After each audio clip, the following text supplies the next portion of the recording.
Hello there. I'm Emrys, and I am the creator of Tirvale.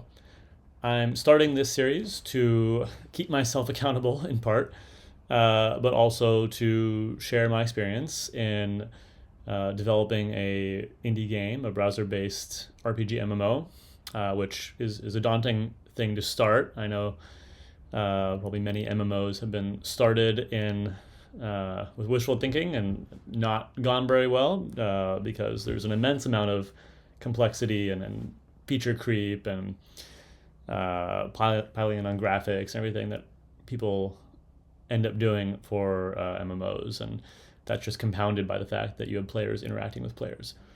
I've been working on this for about 4 years as a hobby, but recently left my job at a uh, large startup as an engineer and then product manager to work on a couple things on the side to really take a year or two and think about what I want to do next and spend time taking some of my hobbies more seriously and seeing where I could take that. And this is one of those things. This is something I've wanted to actually ship and just never really could dig in and do it while I was working full time.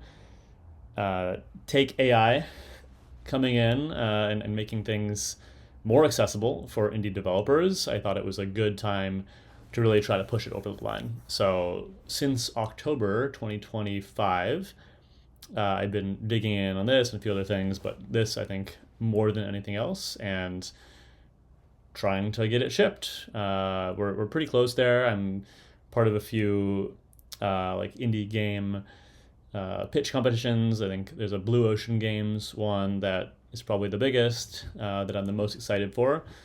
But really, I think it's just going to keep me accountable and keep me going if I publish these things and sort of tell the story of my experience using AI and not AI to work on games, and how I approach game design, and maybe even get some feedback from people who enjoy watching this kind of stuff, because that's the point. I want this to be fun. I want Tirvale to be something people enjoy. It came out of my desire for a sort of less graphics focused MMO where players actually feel unique, and that's really the cornerstone of my game design philosophy for the game. I want you to be able to find a place in the world and do a thing that few other people are doing in the place you're doing it. That's like the number one goal. I think the design is succeeding at that. Whether or not it's fun, we'll have to see. But that's what's driving my development. I think today we will be just doing a brief overview of what the game is. I'm going to walk you through some of the live screens and what I'm working on. And I think moving forward, my intention is to actually do some live working sessions. And as I work on features, just record it and clip parts of it and share that and share what it is like working with AI tools I use, and what it's like building content, and how I build content, and where I save that, and how I sort of balance content and game design versus coding and feature dev and testing. I'm by no means a game development expert, so maybe we'll learn together as we do this, and that will be maybe exciting and fun. So yeah, with no further ado, we'll just dig in to Tirvale a bit. Trying to think anything else. I'm going to post the Discord link for the Tirvale Discord here in the description of the video. Feel free to join. I will be on there and chatting with folks as I start to invite people in. I am going to start opening up some alpha testing in the next few weeks. We'll see how much longer it actually takes me to get a few things up and running. But my aim is to get anywhere from 10 to 50 users alpha testing stability, basic balance, and basic funness on the sooner side. And I think we're in a good spot. The road from there to full beta release, maybe I'll call it, where you could maybe have 1,000 people playing, is going to be busy. But I want feedback, and I want to start documenting that, because now we're really in the interesting phase. Earlier on, it was hours and hours of debugging, I think, very core systems, and now it's adding features, testing, maybe debugging smaller things and edge cases, and thinking about content and balance, and honestly thinking about how to work efficiently having AI do things in parallel while I do game design and other related tasks.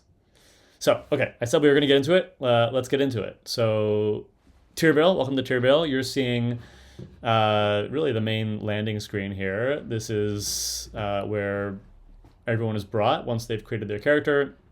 A bunch of things going on, but you'll see like the map is front and center. You'll see my background is also the map of Tirvale. I'm trying to really represent. And maybe we'll spend a minute on the map in a second, but the map is front and center. This is a map-based game. This is a game where you travel around the map, and traveling is hard, and traveling takes time. But where you go really determines what you're going to encounter and what you find, and your radius of operation is going to be probably focused in some area, and depending on your profession, that area might be tight and small. If you're a crafter, maybe you're really just like hunkering down in your city and you're crafting, and you're buying and sourcing ingredients and socializing with players and trying to make good deals, maybe venturing out to nearby towns for things, occasionally going on longer trips to find recipes or go on raids or something. Or maybe you're a merchant, and merchants will probably travel more. So that's enough game philosophy there. That's the map. You can do things in the map. You can travel. You can look around, and what's happening here. This is the coast. This is the Te Nult Bay, and I haven't actually said these names out loud that much, so we're gonna stumble through my pronunciation until we arrive at something consistent. You'll notice that the names of this empire, the Solatian Empire, are somewhat Scottish Gaelic inspired.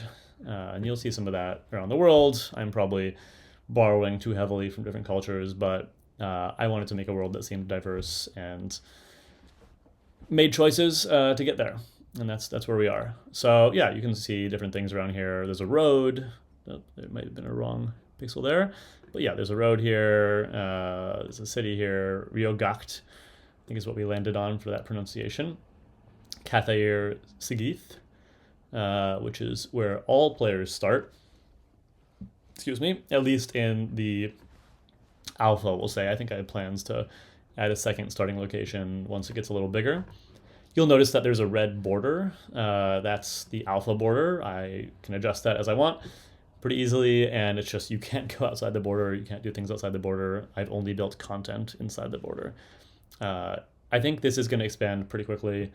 It's not that hard to add map content. It's mostly, adding other stuff that's related to that and making sure there's enough to do there. I'll pop out to the world view. So I said there's a world map. You can see the world map. I've actually stretched the alpha bounds to the top of the map to do some testing, but it will actually be maybe like here to start. So if anyone joins in the next month, it'll be just partway through this green Galen Woods right here. And by the way, you'll see that the red border disappears when I zoom in.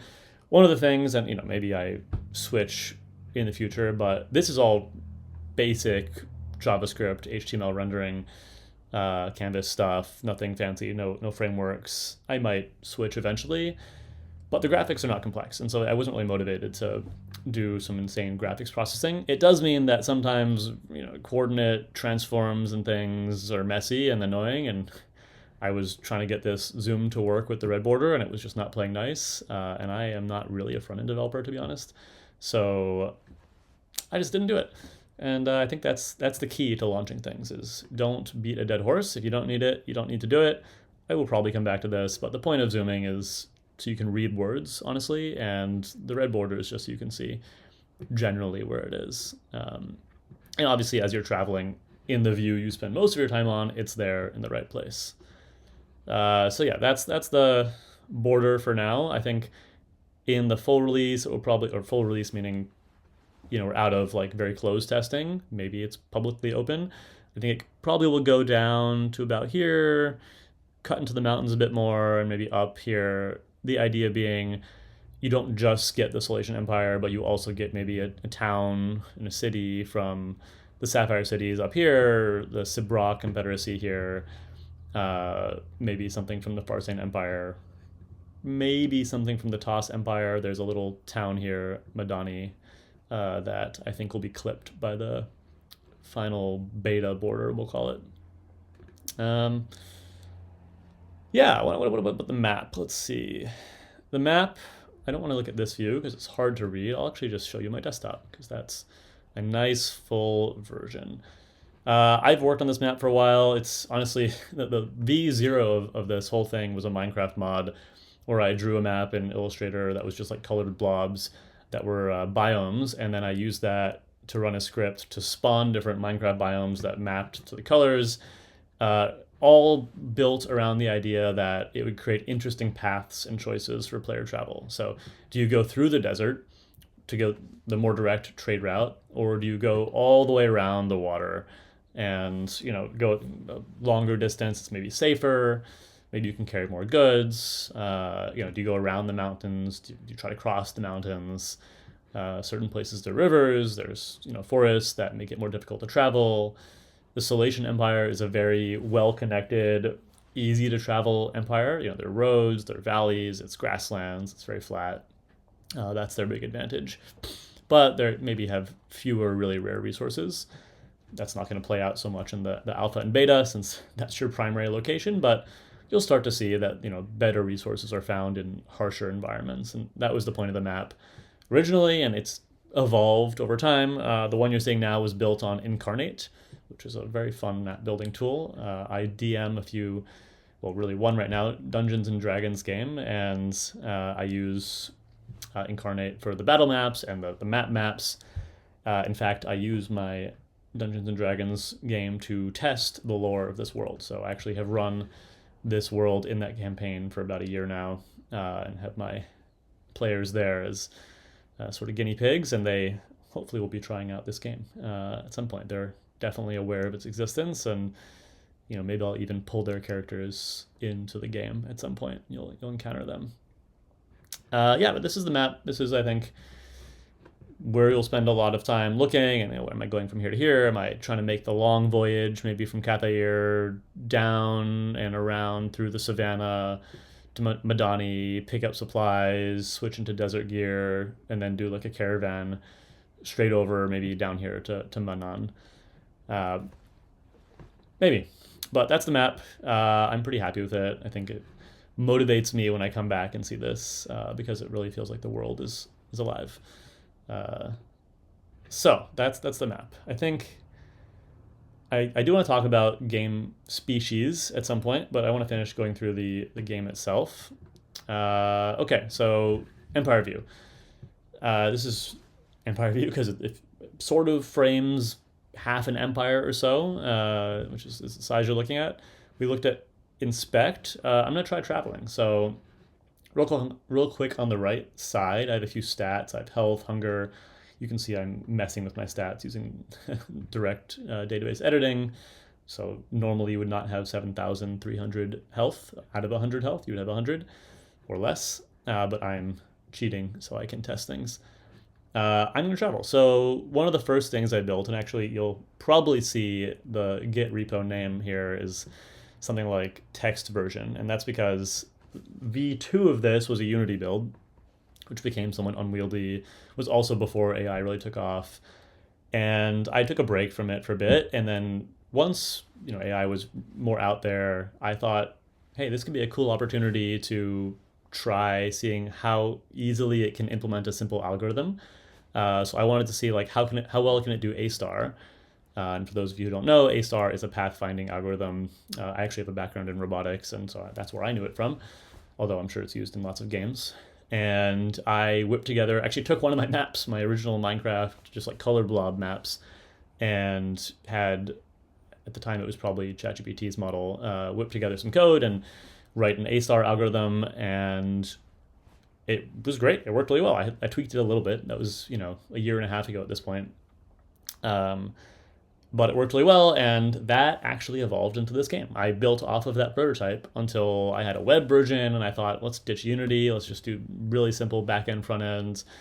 And the first thing we built was A star. I actually connected it to this very same map the first day, and what's happening under the hood is there is a color blob map that's layered one-to-one with this map that each color blob is a biome with weights to it, and that those weights are affected by what gear you have and if you're on a horse or not, and things like that. But you can travel, and I'll just do it right now, it's going to calculate, it's running A star in the background on the blob, but you're seeing not the blob, you're seeing the real map, and because there are things, it's mad at me for some reason. Why is it mad at me? This is gray. Why is this gray? So we're seeing things real time. What do I have with me? I have a donkey with me. This donkey is not dead. Interesting. Interesting, but why can't I travel? Why, oh why? Let's refresh and see what happens here. Interesting. Well, a bug, as we see. What's happening now? So why did I get taken to this sleeping screen? A big feature of the game is it uses real-time travel and sort of an adjusted real-time cost for all actions. And I say adjusted because what I don't want is you to log in for 3 minutes, click a few things to queue up and be like, I have nothing else to do. I want players to have a good 30 minutes to an hour of playtime when they sit down. But I also, and this should be redirecting us. I don't really know what's happening here, but I refreshed it and we've traveled. So, okay, bug. I'll go back and log that in a minute. But we have traveled. So back to that point and then back to sleeping. We went along this path. We kind of cut the corner a little bit. That was more efficient than going all the way around the bend. Fine. You can adjust the weights of the A-star algorithm, and if you make the road really, really, really fast, so really low weight, you take these corners really sharply, but it means that you're almost like teleporting around via roads, and I don't want that. So, trade-offs, you're going to end up cutting some corners on roads. That's fine. That's realistic. Sleeping, though, again, let's look at the stats. So I have health, hunger, thirst, and fatigue. Health is maybe self-explanatory. If you lose all your health, you die. What happens when you die? We can get into that. It's like semi-harsh. You keep stuff that you have equipped, including whatever's in your backpack, and you lose everything that's not equipped. So you can manage it. It actually means players traveling by themselves, not with a ton of stuff, are pretty safe, other than, of course, time wasted. Players traveling with a lot of stuff, maybe in a caravan, they're taking a bigger risk because it's not in your backpack. I think that's a good game design balance. Hunger and thirst. So this is a survival game to some extent. I wouldn't say it's like Ark or something. It's not like some really deep survival game where every action is about combating the elements. It's more about making travel meaningful. So if you're going to go travel somewhere that's out of civilization, if you're going to go spend time in a deep forest away from a city, you need to bring provisions. You need to be thoughtful about that. And that's what hunger and thirst mean. Different things affect your hunger and thirst in different ways. Some characters get more hungry or thirsty based on your species. We'll get into that certainly. Maybe one quick preview is I'm a crow in this. I'm a tree person, effectively. I have no eyes or ears or anything. I do not eat. I only drink water. There's actually a bug with that right now that I do eat. But in game design, I don't eat. I only drink water. I drink twice as much water or liquid as any other species. So different species do different things. Fatigue. Fatigue is what affects time. So every action takes fatigue. You cannot replenish fatigue via eating or drinking or anything. The only way to replenish fatigue is by sleeping, and sleeping takes real time. So effectively you sit down and you do a bunch of stuff, and I've balanced different actions to take different amounts of fatigue. Traveling takes fatigue, generally about a third of your hunger and thirst cost. So if I go from Cafeir to Forez and I spent 100 hunger and thirst doing that, I'm probably going to spend about 33 fatigue. Those aren't the exact numbers for hunger and thirst, but that's the ratio generally. Other actions like crafting, it depends. There's some crafting actions that are very taxing on you, in which case it's higher hunger and thirst cost and lower fatigue. And some things that are like slow but not necessarily taxing. Making wine, for instance, it's not that taxing, but it's slow, and that's representing obviously you're aging the wine. And yes, you can't actually craft wine in like one sitting, but this is a game, so we're basically saying wine can be crafted, but it takes more time than it does like human energy or dween energy, and we'll get to what a dween is. So that's fatigue. The reason I have 50 now, if I sleep while traveling, I'm basically sleeping in like an uncomfortable position on the road, in my cart, with my horse or whatever, I restore 50. And that's the base amount. If you sleep at an inn, you restore more. A really nice inn, you might restore even more. If you have a covered cart with you instead of an open cart, you're going to restore more. The camping skill improves that, yada yada. So there are ways to recover more fatigue and even increase your max fatigue if you're interested in doing that. So that's travel. That's stats a little bit. We talked about biomes. There are different biomes, and just to sort of elaborate more, you can see the Autumn Hills have a 100 travel difficulty. This is actually just the A-star weight. This is how hard it is to travel through here. So the algorithm will, adjust accordingly there. You can see it's easier here. The road is 40. This should not be. What is happening here? That's not Solation Road. Autumn Hills. Solation Road. Solation Road. Solation Road. Very curious. Okay, well, this should be Solation Grasslands. And you can see here the name. So Solation Road on the actual road is 20 difficulty. That's proper. This should be Solation Grasslands, but the travel difficulty is 40. So this actually is a great moment to step out of the game view, and we'll come back to it. And I'm going to try to make these an hour or so, actually what I would do other than this first one where I'm talking you through some mechanics. But I'm going to step out into another view, which is my admin tool. This is how I tweak things for the game, so I don't have to go and code stuff all the time. And I add to this quite a lot. It's not that polished because I am the only user, so it doesn't really need to be that polished, but it does work, which is great. And I'm going to look at my biomes, and I'm going to see what the heck is going on with the Solation Grasslands biome. So Solation Grasslands, that's correct. Good. Solation Grasslands. You'll see some stuff here, and there might be some things that get revealed as I do this, but this looks correct, and you can see what I mean by the color blob. I'll zoom in a little bit. This is where the Solation Grasslands are. Do I know why it's returning the wrong name? I do not know that. I do not. Well, I will not waste our time too much there, but I will log that as a bug. So we'll actually go over to another page here.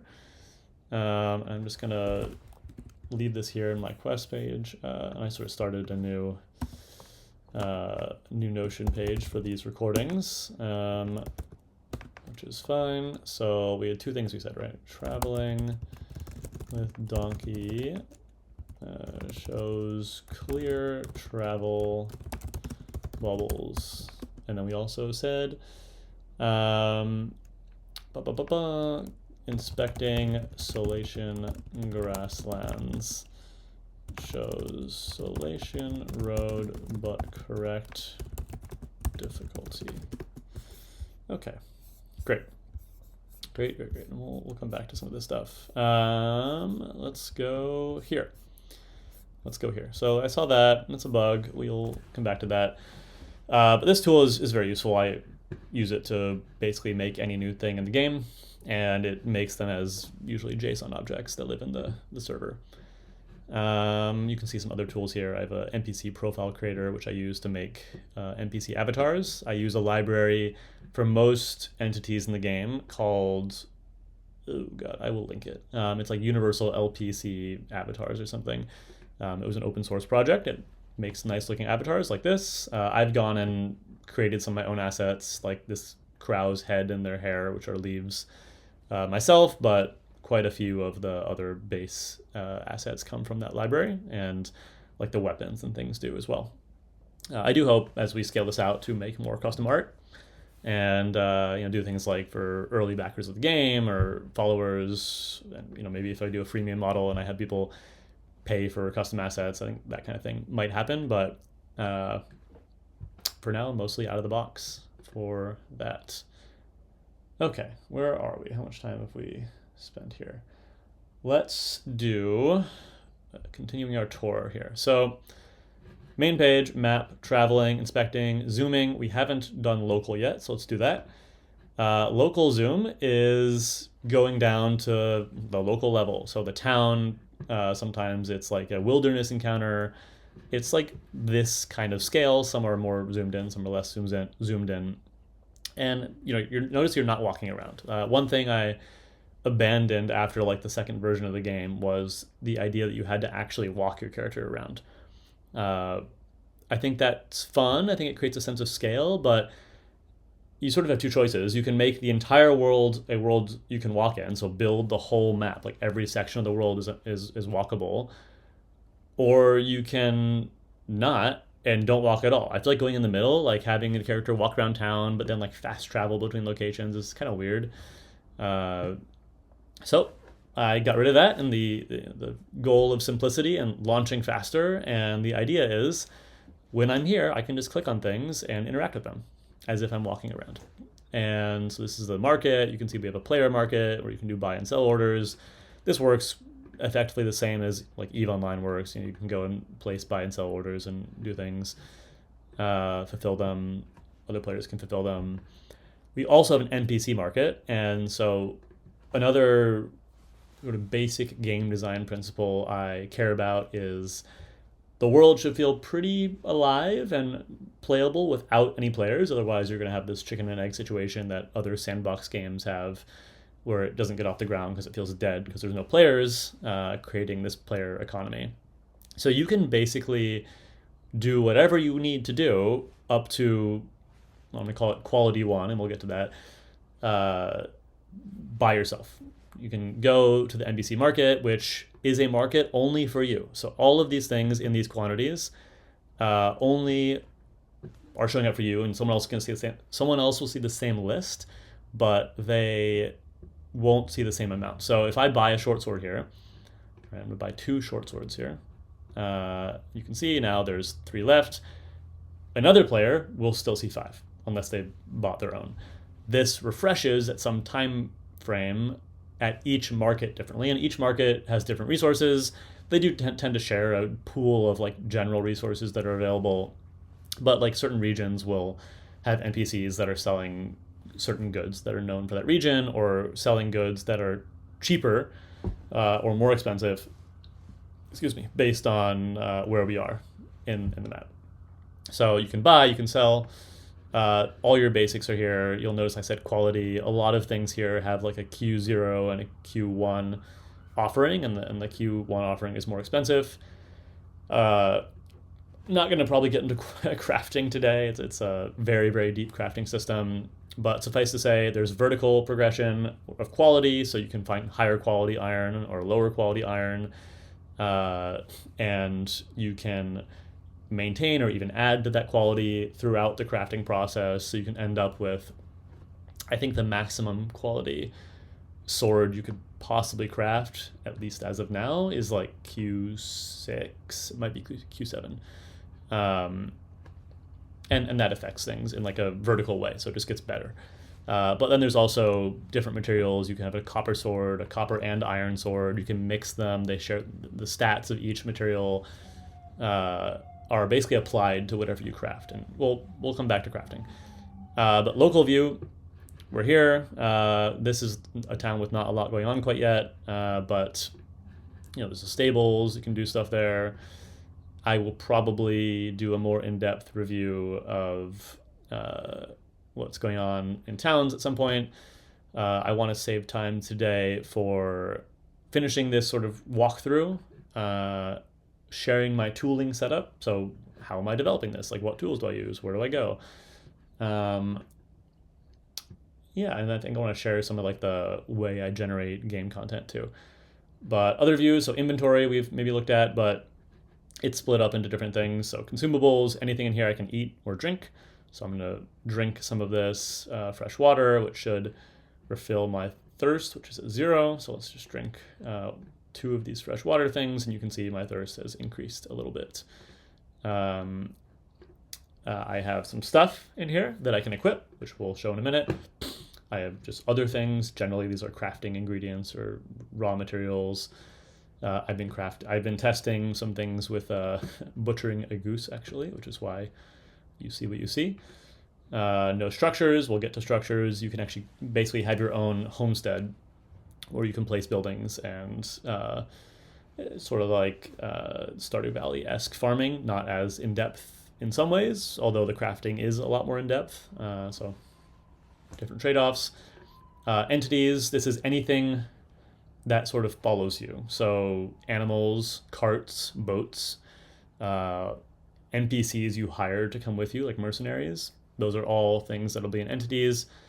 I should call out that as of now, and probably up until beta, I'm not supporting player parties, although once I do support player parties, it's likely one player will be the leader, and the rest of the players will effectively be entities in the party and follow along as the one player controls travel along the map. So more to come there. That's something to be done. 2 more buttons on this main screen. We have Manage Equipment. So what you think it is. Your aggregate stats. Some help boxes here. You can equip things. You can chain. I don't think I have that much in the way of equipment right now, so can't really show changing gear, but I will probably show I have different short swords. I'll take this off, and there we go. It goes away. You can look at different items and see sort of what their effects are. You'll see metadata here. This has to do with crafting. This actually is wrong because I was testing some things with swords and metadata. Should be, this one probably is correct. Yeah. So once you craft a sword, it loses some of those other values and they transform into damage and accuracy and stuff. So that's what I have here. Yeah, that's this view. This is what you render as in your preview. This is also what you'll render as in combat. And I think one important point to make is you can't switch gear in combat. And the reason that's true is most combats happen while traveling. And the idea is you have to choose what to travel in. So there's a real trade-off here. Do you travel in like pure survival getup? You know, maybe you're traveling in a cold biome and you have a big winter coat on and like a winter hat and gloves and that's it. And like no armor or anything. You're going to be very warm. You'll probably be very safe from the elements. But if you're attacked by a bear, that's what you're wearing. The bear doesn't like give you a minute to you change into armor. Like, no, the bear is going to attack you, and you have to fight it. So that's a fun and interesting trade-off I think players have to make. And you'll obviously find gear that maybe does a bit of both. It's warm and it's defensive, but you can go either way. You can go all the way down to purely offensive, defensive, no survival benefit, and purely survival, no, fighting benefit, and somewhere in the middle. Okay, as equipment, last view here, show global assets. You can see I have a blacksmith's workshop structure sitting in Ryogakt in the item bank. Anything you have around the world will be here, and this is just a nice, easy thing that eventually I was forgetting where my stuff was, and I thought, let's add a button, and I did, and it was nice. Ooh, that was a lot of talking. Okay. What next? Weight. I think weight is worth mentioning quickly. How much I'm carrying over how much I can carry. This is so high because my donkey is with me. I'm gonna sadly kill my donkey real quick. Sorry, donkey. And you'll notice I can feed the donkey too. We'll get to that, but we're just gonna abandon him. Or her, I don't know.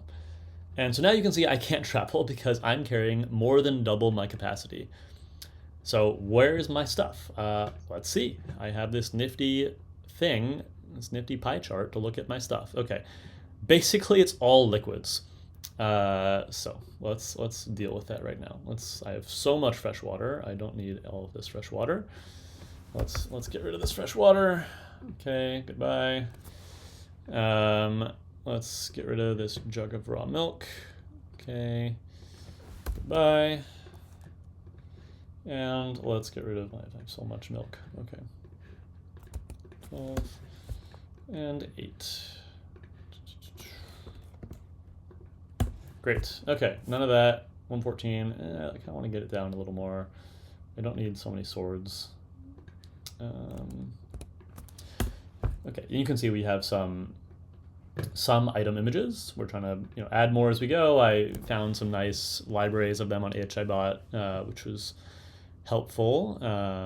But yeah, I do try to not use any AI art. There are a few placeholders in here that I'll get rid of eventually for launch, that I made pretty early on, like guild icons and the like template portraits for species, but I think that's about it at this point. The rest are assets from things like Incarnate or Itch that I bought.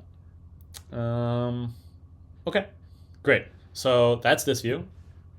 One more view, and then we'll do tools, and maybe we'll call it there for video 1, and video 2 we'll talk about, probably do a working session. I think I need to add quests for the Carpentry Guild, and we'll walk through doing that. Okay, player details. So a bunch of stuff here. There's me again. It's my race, which I've changed to species, but I've not picked up every instance of that yet. I'm part of the Assassin's Guild. That guild actually doesn't have a lot built out yet, but I am. You can have religion. You don't have to. It sort of functions as a secondary guild. This is important. So each species has a comfortable temperature, and the delta between that and your current biome temperature, plus or minus any like clothes you're wearing and their effects, is what your player is feeling and if they're comfortable. And if you're cold or hot relative to your comfortable temperature, it affects how much thirst or hunger you feel as you travel. I won't get into too much of this, but just these 5 categories, they all are pretty important. Skills, this is maybe the most important thing in the game, that contributes towards my original point of player uniqueness. So there are many, many, many skills, and many, many more combinations of those skills. I can do the math, but it's tens of thousands, if not millions, of combinations. You can take 3 combat skills max. So in my example here, I have swords and shields. I could have sword, shields, and mounted combat. So it's like a sort of a generalist. Probably pretty tough, probably pretty high utility. I can do a lot of different things. I'm good against a wide class of enemies if I have all these things going on. But I'm a generalist. I could also take like swords, katanas, and lightning strike or something, which is maybe a really rare sword or katana focused drawing skill. And in that case, I'm probably very damage focused, but not much else, and that's fine too. So that you can choose how to build your character and how to combine 3 different skills in a way that suits your playstyle. I think many combinations are valid. You could probably make some silly combinations that are less effective, but the point here is to build a character that feels unique to you and represents how you want to play. Skills are unlocked in a lot of ways. Many of them are unlocked through quests, which are given out by guilds, but you can find skills from wandering NPCs, from dungeons, lots of stuff. Maybe there's quests that are given not from guilds, but from NPCs you find on your travels. There's skills that are only available if you have a prerequisite skill to get there. So like you can't get katanas without swords 10, or maybe it's swords 11. But the nice thing is once you unlock a skill, you can drop the prereq. So if I pick up katanas, I could actually drop swords. And why would I not always do that? Well, stacking them is better than not stacking them if you just want to maximize sword damage. And there are other differences between different like tiers of skills, which we can get back into. Utility skills, which maybe I'll rename as artisan skills, are really crafting, gathering, travel, non-combat skills, and these, I would say, form your profession. So, combat skills, everyone can and should be good at combat in their own way, but generally it's just you're good at combat and maybe you're better at fighting one type of foe. Utility skills are how do you play the game? What are you sort of working towards in the game? Are you a craft person, which is clearly what I am here, who is trying to smith the best blades, and maybe I'm traveling and fighting for the purposes of finding good recipes for my blades or sourcing rare ingredients so that I can be the one to craft them? I could also be maybe an assassin, and I have like stealth travel skills and detection skills.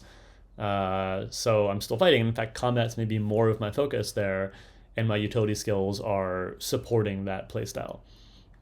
Similarly, mix and match level up skills that are related. Bonus skills, won't spend too much time on now. These are like hidden unlockable skills. You do start with one. Each species has a bonus skill. These are not straightforward compared to other ones. You don't quest and unlock them. They come up in rare forms, and they probably affect your gameplay in a major way. More to come, but keeping that pretty close to the chest. Crafting, again, not too much time now, but you can craft, and this is how it works. You have recipes. There's a lot of recipes here that can only be crafted at a station. Short sword actually just like requires a table basically to like sit down at and focus. Whereas, let's see, how about materials? An iron ingot requires you to be at a forge. So that makes sense, and requires maybe a tool to craft it with, and some fuel for the forge. Yeah, that's fine. Okay, let's keep going. Knowledge, I will not touch on right now, but generally is like you found out about something and you're tracking your progress towards learning more about it. It affects quests and other unlocks. Ruin investigation is one of the main ones that uses knowledge. So you learn about ancient races and civilizations, and that unlocks things for you as you learn more about them. Languages fall under knowledge too. Reputation, this is like your guild level, basically. So you can be a member and you have levels. You can level up to 10, so novice 10, in every single guild and religion and nation. If you want to go beyond 10, you need to be a member. So members have really two benefits. One is you get a discount on a bunch of stuff, and sometimes access to certain facilities if you're a member. But also members can level up past novice 10, which brings you to, I think like initiate 1 or something.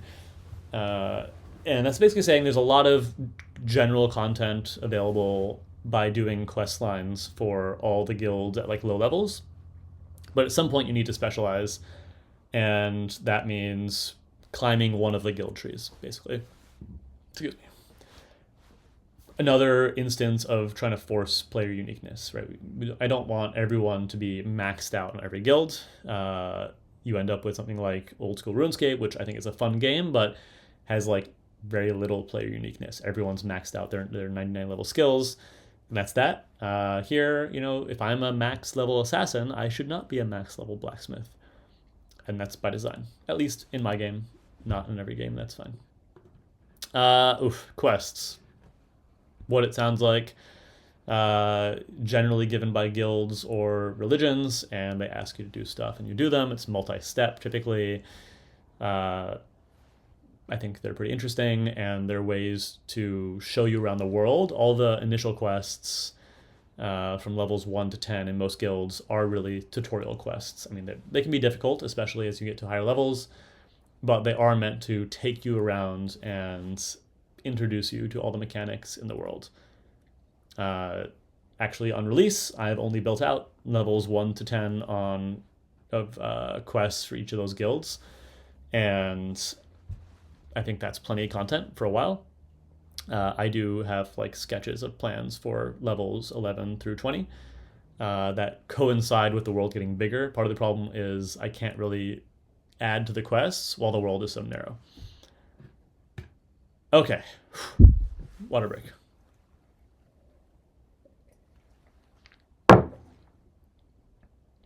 Okay, let's bring this home for today. So that's the game. You're here, you have a map, you travel, you zoom in, you craft. I'm actually going to go back to Cathair for a minute. Maybe we'll lose these white dots. We'll see. Often those mean like your donkey died or something. No, it's mad at me. Okay, we're going to travel and we're going to starve. Aha, you see. So the white dots were donkey related for sure. You're seeing that it's like I'm starving and then I'm starving and parched. And then basically I'm going to refresh. The times you see here are... Okay, what is happening? Oh, it's mad at me. It's mad at me. Well, you'll see another tool. You'll see the server logs. So let's jump over here. It is quite mad at me. Why is it mad at me? Well, I probably changed something, and honestly, this is what's going to happen. So this is my sort of executable server window. I have scripts that I run. I have the front end. I have the back end, Flask, and I have the admin tool you saw. I'm going to take those backend logs and I'm going to go over to Claude. Hello, Claude. And I am going to give it my error and let it do something with it. Usually this is fine. Occasionally I have to go in and do something myself, but I was traveling and am getting these backend errors. Great. And I'm just going to let it do its thing. And I think one of the beauties of AI and Claude is I can multitask. So I'm not just sitting there and like letting it do its thing and whatever, having a beer. I am letting it do its thing while I go and do game design or testing or whatever else, maybe even code at the same time. So it's going to be doing something or other. I'm going to go back to this. So I should be traveling to Cathay Air. Maybe while it works, I'll show a couple more things. So I have Chrome, I test in Chrome. We have, yes, you can make edits. I have Claude, which I keep open by itself. I have these terminal windows and scripts, which are like spawning stuff I can run. I have pgadmin, which I use for my database access. I'm trying to see if, yeah, I have some other projects here, but this is basically it. I used to call the game Talam, but I changed the name. So it is now Tirvale. Yeah, this is a thing. It's just changing some things around. You can see some of the locations I have here in the game are listed there. And then I do use Cursor as well. So I used to actually use Cursor primarily for my development, including its agents, but I haven't actually used the Cursor agent in a long time. Well, maybe like 2 months, which isn't that long, I guess, because Cloud Code is just much better for the kind of open-ended things I send it. But Cursor is nice because its autocomplete feature is very handy. So if I'm like copying stuff across quests and guilds and I want to make sure that like the description matches what's on another tab, it will just find that and autocomplete it usually, and that is very handy and I like that. So I keep Cursor open for like populating these files. This is a quest file, for instance, and you'll see kind of what's happening here. This is the level 0 tailoring guild quest where you have to craft 5 unique things using plant fibers, and you're given this plant fiber knife for free, or fiber knife for free to do so. But let's see what Claude's doing. Okay, it's finished. Blah, blah, blah, blah, blah. Yeah, some sort of a survival issue, probably from some recent change I made that didn't get resolved. Yeah, testing is interesting because, I've tried to cover things with some unit tests, but it's, so visual that in the end, I sort of made the decision to just test a lot myself. So I'm constantly going around, crafting, traveling, documenting how things should work in the code base in like MD files, so Claude knows what to look at and what not to change, adding tests where I can. But sometimes this happens, and I've seen it honestly be really good at recognizing what's wrong and fixing it, and generally the game has been like very stable. So okay, let's see if this is happy. Yeah, great. Okay, our stats are back to what they should be, which is not great, but I have like infinite health because I'm cheating. And I'm gonna go zoom in, and this is the starting city, Cathay Air Sigith. And there's a lot going on here. Each pin is a clickable thing. So we got like some stables, we got a inn, we got another thing, the salty snail. You can go eat stuff there. Some guilds. I think I'll just look at the blacksmith's guild well. Yeah, I don't want to spoil too much, but you can craft some things. Nature guild. Yeah, I don't want to spoil all that much, although I'm sure anyone who follows these videos will be able to extract a lot of sort of content. One of the nice things is a lot of the content involves like random placement of things, and so like sure, maybe you know the name of a certain quest or whatever, but like you still have to go out and like find a randomly placed location. So it's, I don't think, matters that much. And once players finish the first 10 levels of each guild quest, they're going to post them on the internet and it'll be there. So I'm trying not to rely on secrecy too much, other than for like really hidden skills. But yeah, this is Cathair, and this is where you'd spend a lot of time, going to the Tailor Guild, Artist Guild. I'll probably do a video on like guilds and game design there, and like how I group certain activities in different guilds. But this is what it is for now. You'll see that the Church of Solacia is very prominent in the Solatian Empire, and that's part of the lore. Yeah, I think that's all I have to say about that. I showed the PG admin tool, Claude, cursor. Yeah, I think that's a good overview. What's the game? How do I work on it? Timeline wise, I am trying to get out 2 more guilds worth of like 1 to 10 quests, probably over the next week, and touch up a few more like server front end things, making sure it's pretty secure. But then I'll be releasing, and I think releasing to a closed group. If you're interested, join the Discord, drop a message, and I am happy to add you to the closed alpha group. We'll be getting started soon, and you'll get a sneak peek to what's happening, start to get ahead of other players in the sense of knowing secrets about the game, not necessarily getting ahead because I probably will wipe it, although maybe not. It's not impossible that I try to avoid wipes and just adjust player assets as we go. But I think you're mainly joining in to see what the world's like in its early state, and maybe even help shape the trajectory of where it goes. Yeah, I think that's good for now. I'll just call out that Tirvale.com is publicly available, and you can go and check out some more details here about core systems and whatnot. You can join the newsletter, which I encourage you to do. You cannot play now, but when I unlock this, you will be able to go here and enter a code to get access if you have a alpha testing code.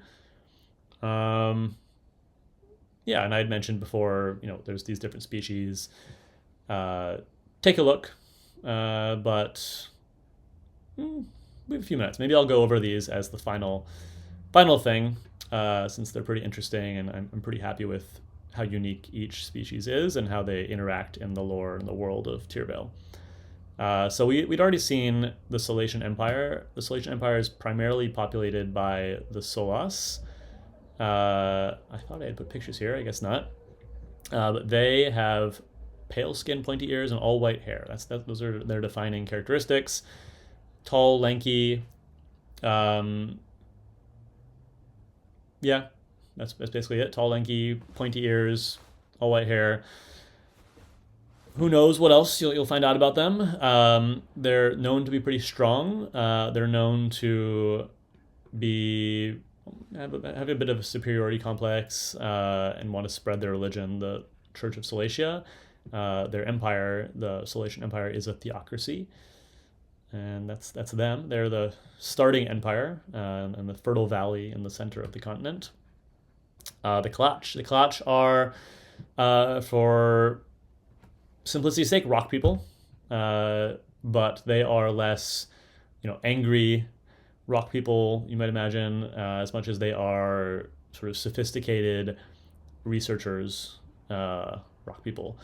They are pretty isolationists. They stay up in their mountains in the Sapphire Cities, which are a series of fairly independently governed cities that all sort of pay homage to their king, I think.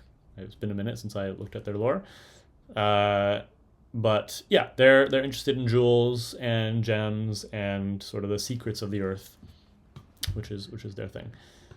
The Dorcha are also pointy-eared, but like darker skin, dark gray, pale skin, sort of an unnatural color. And they have horns, sort of their defining feature. They are fairly separated from most other races. Their empires, the Farsane Empire on the right. I'll point out in a minute on the map where all these are. They are known to be very hunting focused, honor focused. Their main religion is the Way of Honor, where they advance in their societal status by hunting bigger and more impressive prey. They don't have a religion in the typical sense. That's more of a cultural practice, the Way of Honor. You can see some of their stats here and bonus skills. But that's them.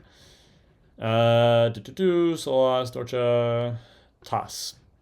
The Toss are a bit smaller, but they do have very distinct, like, cracked skin with like red glow coming out of it to different degrees. And they live in the desert, which maybe makes sense for, people with cracked red skin and like red eyes. Hair typically also is versions of red and orange, so very fiery themed and focused.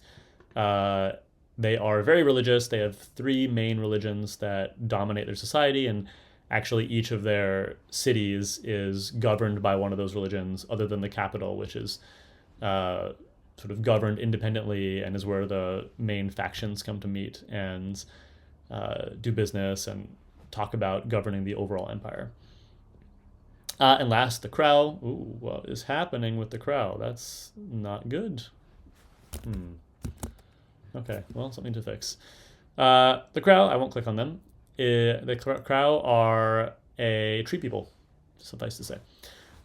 They are bark-like. They have the branch hair, so to speak, and so less ents and more.